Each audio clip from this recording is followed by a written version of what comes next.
কৈলাসহর হীরাচড়া সীমান্তে দুই ভারতীয় নাগরিকদের কুপিয়ে রক্তাক্ত করল বাংলাদেশি নাগরিক। ফের কৈলাসহরে ভারত বাংলাদেশের আন্তর্জাতিক সীমান্তে তীব্র উত্তেজনা। এবার বাংলাদেশের নাগরিকরা অবৈধভাবে জিরো পয়েন্টে এসে ভারতীয় নাগরিকদের বেধড়ক মারধর করেছে। শুধু মারধরই নয়, রীতিমতো ধারালো দা দিয়ে কুপিয়ে দুই ভারতীয় নাগরিককে রক্তাক্ত করেছে বাংলাদেশের নাগরিকরা। জখম দুই ভারতীয় নাগরিক হাসপাতালে আশঙ্কাজনক অবস্থায় রয়েছে। ঘটনা কৈলাসহরে হীরাছড়া এলাকায় ভারত বাংলাদেশের আন্তর্জাতিক সীমান্তে। এই ঘটনায় সীমান্তে তীব্র উত্তেজনা বিরাজ করছে। হীরাছড়া বিওপির একদম কাছে ভারত বাংলাদেশের আন্তর্জাতিক সীমান্তে ৪৪ নম্বর গেট রয়েছে।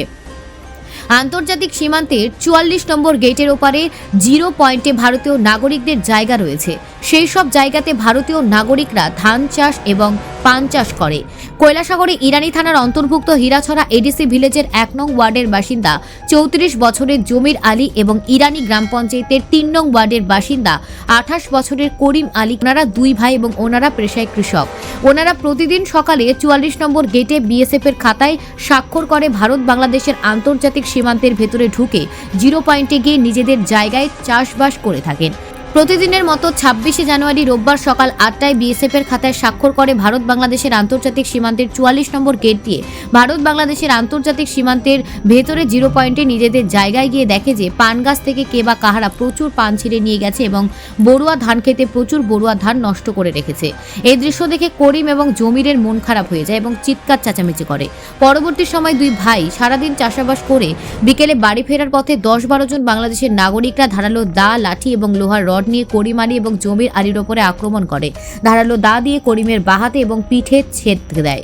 অন্যদিকে জমির আলীর মাথায় লোহার রড ও লাঠি দিয়ে মাথায় আক্রমণ করে এবং পিঠেও ছেদ দিয়ে দুই ভাইকে রক্তাক্ত করে বাংলাদেশের নাগরিকরা পালিয়ে যায়।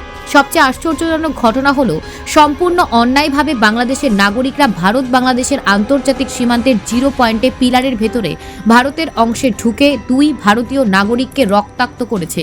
পরবর্তী সময় রক্তাক্ত দুই ভাই কোনো রকমে গেটের ভিতরে ঢুকে চিৎকার চেঁচামেচি করলে তাদের আত্মীয় স্বজনরা এসে দুই ভাইকে চিকিৎসার জন্য ঊনকোটি জেলা হাসপাতালে নিয়ে যায়। দুই ভাই আশঙ্কাজনক অবস্থায় রয়েছে বলে চিকিৎসকরা জানিয়েছেন। ঘটনাটি ঘটার সময় বিএসএফের জওয়ানরা ৪৪ নম্বর গেটে পাহারারত ছিল। তবে যে জায়গায় ঘটনাটি ঘটেছে সেই জায়গা থেকে ৪৪ নম্বর গেট অনেকটাই দূরে এবং গেট থেকে ঘটনাস্থল দেখা যায় না বলেই জানান। হাসপাতালে আসার পর ইরানি থানার পুলিশ এসে দুই ভাইয়ের খোঁজ খবর নিয়েছে এবং কী কারণে ঘটনাটি ঘটেছে সে ব্যাপারেও পুলিশ জেনে গেছে বলে জখম করিম আলী জানান। তবে যে জায়গায় ঘটনাটি ঘটেছে তার উল্টো দিকে বাংলাদেশের মৌলভীবাজার জেলার কুলাউড়া থানার অন্তর্ভুক্ত মরুইছড়া এলাকা। আক্রমণকারীরা সবাই মরুইছড়ার বাসিন্দা। এই ঘটনায় ফের কৈলাসহরে ভারত বাংলাদেশের আন্তর্জাতিক সীমান্তে তীব্র উত্তেজনা বিরাজ করছে। আমার নাম করিম আলী। কোন জায়গায় বাড়ি? ইরানি ৩ নম্বর ওয়ার্ড। কি হয়েছে ঘটনা? ঘটনা হয়েছে আমরা জিরো পয়েন্টে আমরা জায়গা জমিন আছে, পান ক্ষেত আছে, ধান ক্ষেত আছে। আমরা ডেইলিও যাই কাজ জমা দিয়ে গেটেও। তো কালকে পরশু ২ দিন গেছি না, আজকে গেছি। গ্যাস আসছি আমরা বড়ুয়া ধান বড়ুয়া বাসরা খাইয়া খেতে করছে, পান জমো খেতে করছে, পান টান সরিয়া নিচ্ছি গিয়া। পরে আমরা কাজ টাজ করিয়া আসার সময় নিচে কয়েকজন মানুষের কয়ে আমরা এখানে নিষেধের জমা কাজ করতাম না করি। আমরা এরকম আক্রমণ করিয়া মারধর করছি, পরে আমরা এখানে যাইতাম না, কাজ করতাম না। তো আমরা ভাবলাম তোমরা বাংলার মানুষ, তোমরা আমরা নিষেধ দেবো না, আমরা জায়গাতে আমরা কাজ করতাম। তো পরে আমরা এখানে যাইতাম না, কাজ করতাম না। এরকম করি আমরা কয়েকজনে আক্রমণ করিয়া মারধর করছি।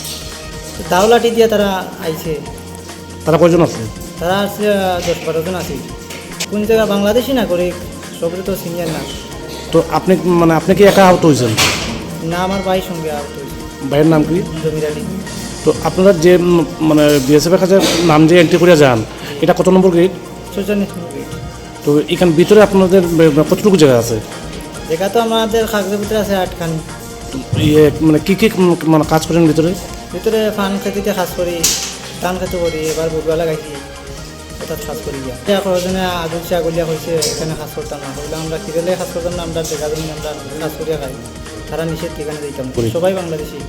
তো যখন এই ঘটনাটা ঘটে তখন বিএসএফ কোন জায়গায় আছে? এসব তার কাটার ফাঁসি আছে, তারা এই সাইডে আমাদের ইন্ডিয়ার সাইডে। তো বাংলাদেশের নাগরিকরা যে জায়গায় আপনারা মারছে এরা কি আমাদের ইন্ডিয়ার জিরো পয়েন্টে ঢুকে মারছে? ইন্ডিয়ার পিলার ক্রস করতে যায়, পিলার ক্রস করে অবৈধভাবে মারছে। পিলার ক্রস করে আইছে, আমরা মারধর করে। আমরা তো মারির উদ্দেশ্য নাই, আমরা তো কিছু নাই, আমরা কি দিয়ে মারধর করতাম? Jangan dongke bebek na tonggo. Wan sukuring bono, kipil payo. Are, tam sana nei.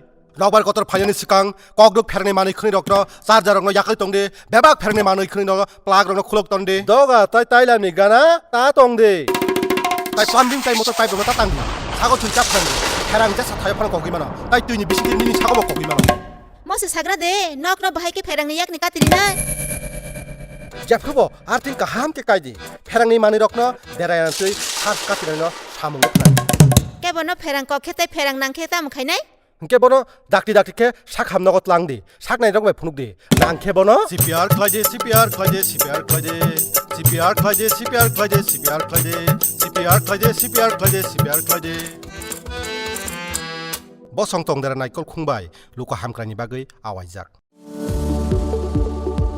আপনি কি 70 বছর পার করেছেন যদি আধার কার্ড অনুযায়ী আপনার বয়স 70 বা তার বেশি হয়ে থাকে তবে আপনি পাবেন আয়ুষ্মান বয় বন্দনা কার্ডের মাধ্যমে বার্ষিক পরিবার পিছু 5 লক্ষ টাকার বিনামূল্যে স্বাস্থ্য বীমা পরিষেবা abpmjay.tripura.gov.in এই ওয়েবসাইটের মাধ্যমে অথবা আয়ুষ্মান অ্যাপ এর দ্বারা নিজেই এই কার্ড বানিয়ে নিতে পারেন এই প্রকল্পের আয়ুষ্মান কার্ড নিকটবর্তী স্বাস্থ্য কেন্দ্র অথবা কার্ড জেনারেশন ক্যাম্প থেকে অথবা এলাকার কমন সার্ভিস সেন্টার থেকেও ইস্যু করিয়ে নিতে পারেন কার্ড ইস্যু করানোর জন্য আপনার আধার নাম্বার এবং মোবাইল নাম্বার সঙ্গে রাখবেন আয়ুষ্মান ভারত প্রধানমন্ত্রী জন আরোগ্য যোজনার রাজ্যের এবং বহির্রাজ্যের সমস্ত তালিকাভুক্ত হাসপাতালে উক্ত প্রকল্পের সুবিধা পাওয়া যাবে ত্রিপুরা স্বাস্থ্য সুরক্ষা সমিতি দ্বারা জনস্বার্থে প্রচারিত